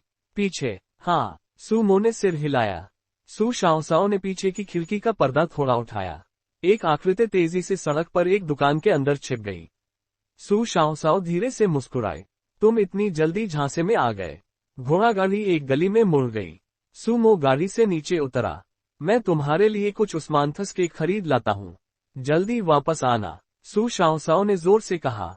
सुमो वहां से चला गया। ये पुष्टि करने के बाद कि सुमो काफी दूर चला गया है, एक संदिग्ध आकृति तेजी से गली में दाखिल हुई। सू शाओसाओ तकिए के सहारे लेट गई और अपनी आंखें सिकोड़ लीं। वह व्यक्ति चुपचाप गाड़ी पर चढ़ा और अपने हाथ में हथियार लेकर धीरे से पर्दा उठाया। अब मुट्ठी। सू शाओसाओ ने एक सेकंड में अपनी आंखें खोली और अपने भारी पैरों से सामने वाले को गाड़ी के फर्श पर पटक दिया। उसने उसके हाथ से हथियार फेंक दिया। उस व्यक्ति ने फुर्ती से पास में रखा एक छोटा स्टूल उठाया और सू शाओसाओ की ओर फेंका। सू शाओसाओ उसे सफल कैसे होने दे सकती थी। उसने स्टूल को थप्पड़ मारकर दूर हटाया, फिर एक बड़ा कदम आगे बढ़ाया और उसके ऊपर बैठ गई, उसके दोनों हाथों को उसकी पीठ के पीछे दबोच लिया। वह फर्श पर लेटा हुआ था, उसका पतला शरीर उस वजन को नहीं झेल पा रहा था। टायर्ड, सू शाओसाओ ने तेजी से उसका मुखौटा हटाया। उसका चेहरा देखते ही सू शाओसाओ दंग रह गई। तुम, अस्टोनिश्ड फेस। सुमो आगे आया और पर्दा उठाया। उसने सू शाओसाओ से पूछा, क्या तुम इसे जानती हो? सू शाओसाओ ने सिर हिलाया। ये राजकुमारी हुईआन प्रिंसेस हुईएन के पास रहने वाला एक छोटा सा हिजड़ा यूनक है। वह महल के स्कूल में कई बार दिखाई दिया है। ये बहुत बार की बात नहीं थी। उस युवा नपुंसक की तुलना में राजकुमारी हुईआन अपनी युवा महल दासी को बाहर ले जाना ज्यादा पसंद करती थी। सू शाओसाओ की नजर उस हथियार पर पड़ी जो उस छोटे हिजड़े ने गिरा दिया था। तभी उसे एहसास हुआ कि यह कोई प्रभावशाली हथियार नहीं था। ये तो बस एक बेलन रोलिंग पिन था। क्या राजकुमारी हुईआन ने तुम्हें भेजा है? सू शाओसाओ ने ठंडे स्वर में पूछा। वह छोटा हिजड़ा चुप रहा। सू शाओसाओ ने उसका सिर फर्श पर दबा दिया। मुझे बताओ, राजकुमारी हुईआन कहाँ है? एंग्री, शांगयुन मंडप की दूसरी मंजिल पर स्थित हेवन ग्रेड कमरे में राजकुमारी हुईआन बोरियत में चाय की चुस्कियां ले रही थी। चाय की प्याली वह चुपके से महल से बाहर भाग आई थी और अपने तीसरे भाई का टोकन ले लिया था। अभी उसने एक महल दासी जैसे कपड़े पहने थे। हालांकि वह स्वाभाविक रूप से सुंदर थी। भले ही उसने दासी के कपड़े और भूनघट पहना था, फिर भी वह अपनी शालीनता नहीं छिपा पा रही थी। जब वेटर चाय परोसने आया, तो वह उसे बार बार देखे बिना नहीं रह सका। राजकुमारी हुईआन ने गुस्से में कहा, क्या देख रहे हो? अगर दोबारा देखा तो तुम्हारी आंखें निकाल लूंगी। No entry sign. वेटर ने डर के मारे अपनी गर्दन सिकोड़ ली और जल्दी से चाय रखकर चला गया। राजकुमारी हुईआन नाखुशी से बुदबुदाए, क्या हो रहा है? उसे गए हुए इतना समय हो गया। चरमराहट, दरवाजा खुला। सू शाओसाओ शांत भाव से अंदर आई। उसके पीछे वह उदास छोटा हिजड़ा था। राजकुमारी हुईआन ने चारों ओर देखा और तुरंत सीधी बैठ गई। उसने कड़े चेहरे के साथ कहा, मैंने तुम्हें किसी को पकड़ने के लिए कहा था। इतना समय क्यों लगा? और सुनो, क्या तुम्हें नहीं पता कि उसे रस्सी से कैसे बांधा जाता है? इंसान तो बंधा हुआ था, लेकिन वह सू शाओसाओ नहीं थी, बल्कि राजकुमारी हुईआन का हिजड़ा था। वह छोटा हिजड़ा सू शाओसाओ के पीछे से बाहर निकला। ये देखकर कि उसके हाथ बंधे हुए हैं और उसका सिर झुका हुआ है, राजकुमारी हुईआन का चेहरा उतर गया। फेयरफुल, ये कैसे हो सकता है? सुदया, तुमने मेरे लोगों के साथ क्या किया? सू शाओसाओ ने बेरुखी से कहा, ये सवाल तो मुझे राजकुमारी हुईआन से पूछना चाहिए। दिन के उजाले में दुनिया की नजरों के सामने राजकुमारी हुईआन ने वास्तव में एक हिजड़े को मेरी गाड़ी में हत्या करने के लिए उकसाया। क्या राजकुमारी हुईआन के मन में कानून के लिए कोई सम्मान नहीं है? राजकुमारी हुईआन की आंखें चमकी। किसने तुम पर हमला किया? मुझे बस तुमसे कुछ कहना है, इसलिए मैंने किसी को तुम्हें बुलाने के लिए भेजा था। वह हकला गई। उसने अपने हाथ बांध लिए, अपना चेहरा दूसरी तरफ मोड़ लिया और अपनी आंखें घुमाई। खैर, तुम पकड़ी तो नहीं गई ना? सू शाओसाओ ने कहा, अगर आपको कुछ कहना है तो कहिए। मैं राजकुमारी की तरह खाली नहीं हूँ। तुम, राजकुमारी हुईआन आग बबूला हो गई। पाउटिंग, उसकी माँ ने कहा था कि उसके शब्द कड़वे होते हैं। उसे वास्तव में अपनी माँ को सुनाना चाहिए था कि यह लड़की कितनी अभद्र थी। राजकुमारी हुईआन ने गर्व से ठंडे भाव के साथ सू शाओसाओ की ओर देखा। चूंकि तुम यहाँ हो तो मैं बात को घुमाऊंगी नहीं। अगर तुम वेई टिंग के साथ अपनी सगाई छोड़ देती हो तो मैं तुम्हारी एक शर्त मान सकती हूँ, या मैं तुम्हारी ऋणी रहूंगी। सू शाओसाओ को लगभग हंसी आ गई। क्या आपका उपकार बहुत प्रभावशाली है। Tears of Joy. राजकुमारी हुईआन की बादाम जैसी आंखें चौड़ी हो गईं। मैं एक राजकुमारी हूँ। मुकुट तो क्या? सू शाओसाओ ने उदासीनता से पूछा। राजकुमारी हुईआन ने अपने जीवन में कभी इतना अहंकारी व्यक्ति नहीं देखा था। उसने भौहें सिकोड़ी और गुस्से में कहा, एहसान फरामोश मत बनो। ऐसा लगता है कि तुम सीधे तरीके से नहीं मानोगी। जब मैं तुमसे शांति से बात कर रही हूं तो मेरी बात सुनना ही तुम्हारे लिए बेहतर है, वरना एक बार जब मुझे गुस्सा आ गया तो वह ऐसा कुछ नहीं होगा जिसे तुम बर्दाश्त कर सको। High voltage. सू शाओसाओ ने अपनी भौहें उठाई और मुस्कुराए। तो इतने सालों से राजकुमारी ने अपनी शाही स्थिति का उपयोग करके अपने प्रेम प्रतिद्वंद्वियों को पीछे हटने के लिए मजबूर किया है। राजकुमारी हुईआन ने हुंकार भरी। तो क्या हुआ अगर मैंने ऐसा किया? सड़कों पर जाओ और पूछो कि क्या कोई ऐसी लापरवाह महिला है जो मेरे पति को छीनने की हिम्मत करे। Look of Triumph. इतना अहंकार दिखाने के बाद वह धीरे से बुदबुदाई, वो लिंगशी को छोड़कर।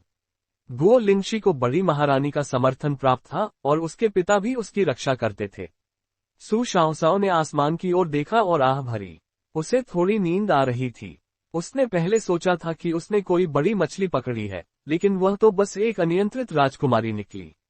सु शाओसाओ ने कहा, अगर मैं सहमत न हूं तो। राजकुमारी हुईआन ने उग्र होकर कहा, अगर तुम सहमत नहीं हुई तो परिणाम बहुत गंभीर होंगे।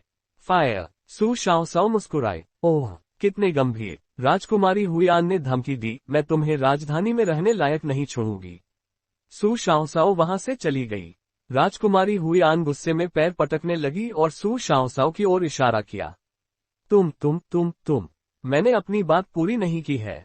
तुम्हें जाने की अनुमति किसने दी? क्रोध। वहीं रुक जाओ, वापस आओ। तुम्हें वेई टिंग से शादी करने की अनुमति नहीं है। सु शाओसाओ पहले ही बहुत दूर जा चुकी थी। गाड़ी में वापस आने के बाद सु मो ने छिले हुए अखरोट नीचे रखे। क्या तुम्हारा काम हो गया? हाँ, सु शाओसाओ ने सिर हिलाया। मुझे नहीं लगा था कि राजकुमारी हुईआन के साथ कोई समस्या होगी, लेकिन सुरक्षित रहने के लिए मैं एक नजर देखने चली गई। सु शाओसाओ ने अखरोट के जार को गले लगाया। क्या वह हमेशा ऐसी ही रहती है? सु मो ने कहा, जहां तक मुझे पता है तुम पहली ऐसी इंसान हो जिसने उसे इस हद तक गुस्सा दिलाया है। Tears of Joy. सु शाओसाओ ने एक अखरोट उठाया। तब तो मैं सच में अद्भुत हूँ। सु मो हंसा। लेकिन तुम्हें चिंता करने की जरूरत नहीं है। राजकुमारी हुईआन बस थोड़ी बेलगाम और जिद्दी है। वह दुष्ट नहीं है। सु शाओसाओ ने सिर हिलाया। एक गरिमापूर्ण राजकुमारी के पास हमेशा कुछ शक्तिशाली रक्षक होंगे। अगर वह सच में मुझे खत्म करना चाहती तो वह मुझे पकड़ने के लिए सिर्फ एक छोटे हिजड़े को नहीं भेजती। सु मो ने कहा, यह सच है। सु शाओसाओ ने अपनी आंखें सिकोड़ी। उसके चेहरे पर यह भाव वैसा ही था जैसे कोई लालची नन्ही गिलहरी अचानक लोमड़ी जैसी दिखने लगे। सु मो उसकी मासूमियत से थोड़ा मंत्रमुग्ध हो गया और मजे में पूछा, तुम क्या सोच रही हो? सु शाओसाओ ने कहा, मैं सोच रही हूं कि क्या उस व्यक्ति को यह नहीं पता कि वेई टिंग और मेरी सगाई हो चुकी है। सु मो ने कुछ देर सोचा और कहा, यह बात राजधानी में बहुत पहले ही फैल चुकी है। जब तक वह राजधानी में है वह इसके बारे में जरूर सुनेगा। हालांकि यह मामला बहुत महत्वपूर्ण है। दुश्मन को सचेत न करने के लिए वह इस बारे में विस्तार से सोचना चाहता होगा। सु शाओसाओ ने सिर हिलाया। मैं उत्सुक थी। ये तो बस पहला दिन है। जैसे ही उसने बोलना खत्म किया उसने एक और अखरोट निकाला। अचानक उसका हाथ फिसल गया और अखरोट गिर गया। वह उसे उठाने के लिए जल्दी से झुकी, लेकिन उसने स्टूल पर रखा बेलन रोलिंग पिन देखा। ओह, मैं राजकुमारी हुईआन को बेलन वापस करना भूल गई। उसने अखरोट और बेलन उठाया। एक पल में उसे लगा कि कुछ गड़बड़ है। Revolving light. क्या हुआ? सु मो ने पूछा। उसने अखरोट का जार वापस मेज पर रखा और अपने हाथ में बेलन को तौला। ये देख सु मो ने बेलन ले लिया। ये बहुत भारी है। ऐसा लगता है इसके अंदर कुछ है। उसने उसे घुमाया और अपने हाथ में पकड़े बेलन को देखा। उसने बीच में एक बेहद बारीक दरार देखी। जैसे ही वह दरार के साथ बेलन को तोड़ने वाला था, सु शाओसाओ ने अचानक बेलन पकड़ा और उसे बाहर फेंक दिया। एक तेज आवाज के साथ बेलन टूट गया। टक्कर 10 से अधिक लंबी सुइयां बाहर निकली और उनमें से एक गाड़ी के अंदर आ गई। सु मो ने अचानक मेज पर हाथ मारा और एक हाथ हिलाया, जिससे अखरोट का जार उड़ गया। उसने जार को वापस मार दिया। लंबी सुई अखरोट के जार से टकराए। एक धमाके के साथ जार चकनाचूर हो गया और अखरोट की गिरियां पूरी जमीन पर बिखर गईं। टक्कर। सु मो ने अपने शरीर से सु शाओसाओ को बचा लिया। जब हलचल रुकी तो वह खड़ा हुआ और सु शाओसाओ से पूछा, क्या तुम ठीक हो? सु शाओसाओ ने जमीन पर गिरे हुए टूटे हुए नट्स को देखा और मुंह बनाया। उसने दर्द में कहा, मेरे अखरोट। सु मो निरुत्तर रह गया। No mouth face. वे दोनों गाड़ी से उतरे। सु शाओसाओ ने लंबी सुइयों की जांच की। ये जहरीली है। सांप सुई। सु शाओसाओ ने विचारपूर्वक कहा, बेलन छोटे हिजड़े के हाथ से गिरा था और छोटे हिजड़े को राजकुमारी हुईआन ने भेजा था। क्या ये संभव है कि राजकुमारी हुईआन मुझे मारना चाहती है? नहीं, अगर उसका इरादा मुझे मारने का होता तो अभी उसकी वैसी प्रतिक्रिया नहीं होती। उस छोटे हिजड़े में कुछ गड़बड़ है। Location flag. राजकुमारी हुईआन खतरे में है। Warning sign. महाराज। नपुंसक क्वान यूनक क्वान लड़खड़ाते हुए अंदर आया और जमीन पर गिर पड़ा। सम्राट जिंग शुवान एम्परर जिंग शैन चिढ़ गए। इस बार क्या हुआ? नपुंसक क्वान का गला भर आया। राजकुमारी। राजकुमारी हुई आन गायब है। ताओ होन को भी मारकर बेहोश कर दिया गया है। Fearful face. सम्राट जिन शुआन ने ठंडे स्वर में कहा, साफ साफ बताओ। नपुंसक क्वान इसे स्पष्ट रूप से कैसे समझा सकता था। उसने जल्दी से शाही अध्ययन कक्ष की ओर देखा। ताओ होन दरवाजे पर है। वह जानती है। ताओ होन नाम की नन्ही महलदासी को शाही अध्ययन कक्ष में लाया गया। वह जमीन पर घुटने टेक कर रोने लगी और उसने राजकुमारी हुई आन के गुप्त रूप से महल छोड़ने के बारे में बताया। Loudly crying. महल वापस आते समय अचानक कोई गाड़ी में घुस आया और मुझे मारकर बेहोश कर दिया। जब मैं जागी, राजकुमारी चली गई थी और नन्हा जुओजी लिटिल जुओजी भी गायब था। सम्राट जिन शुआन को चक्कर आने लगा। हुई आन उनकी सबसे लाडली बेटी थी, कुछ राजकुमारों से भी ज्यादा लाडली, डिजी डिजी। सम्राट जिन शुआन आग बबूला हो गए। तुम्हें राजकुमारी को महल से बाहर ले जाने की अनुमति किसने दी? तुम्हारे अलावा उसके महल से बाहर जाने के बारे में और कौन जानता है? पिशाच। ताओ हुन सुबकते हुए बोली। वहां चिकित्सक सू, फिजिशियन सू भी थी। राजकुमारी ने शाओ झोजी को उसे पकड़ने के लिए भेजा था और धमकी भी दी थी। अगर वह लॉर्ड वेई के साथ अपनी शादी रद्द नहीं करती है तो वह राजधानी में नहीं रह पाएगी।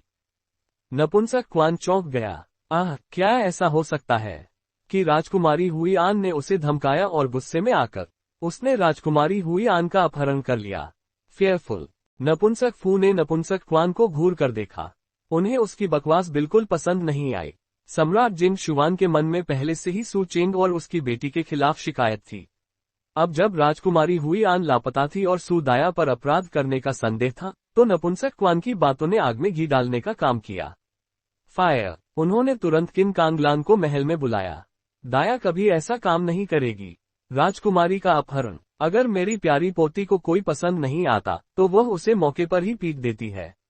उसे चुपके से अपहरण करने की क्या जरूरत है? क्या ये पैंट उतार कर पादने, व्यर्थ काम करने जैसा नहीं है? इसकी कोई जरूरत नहीं है। Look of Triumph. किन कांगलान को अपनी पोती पर पूरा भरोसा था। वह उसका अपहरण क्यों करेगी? वह तो बस उसे पीट देती। सम्राट जिन शुआन इतने गुस्से में थे कि वे पीछे की ओर गिर गए। उसका मतलब क्या था कि वह जिसे नापसंद करती है उसे मौके पर ही पीट देती है। हुई आन उनकी बेटी और एक देश की राजकुमारी थी। फिर भी किन कांगलान की राय में वह जब चाहे उसे पीट सकती थी।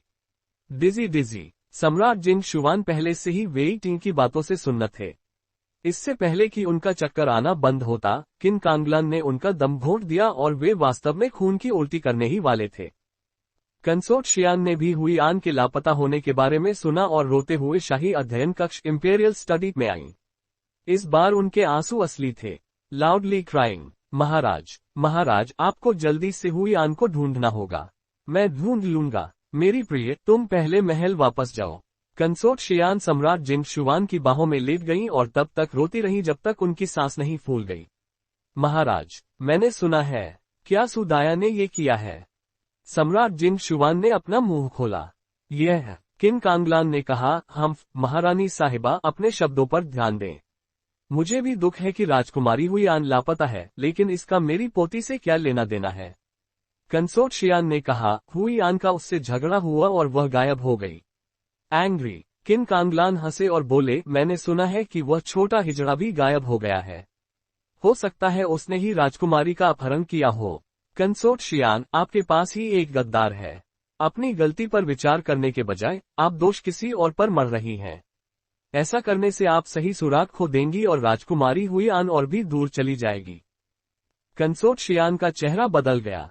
तुम, एक माँ जिसने अपना बच्चा खो दिया हो, उसके लिए किन कांगलान की बातें निस्संदेह दिल तोड़ने वाली थी। हालांकि वह जानबूझकर कड़वा नहीं बोल रहे थे। वह सावधानीपूर्वक विश्लेषण के बाद इस निष्कर्ष पर पहुंचे थे। तुम्हारा क्या मतलब है? सम्राट जिन शुआन ने पूछा।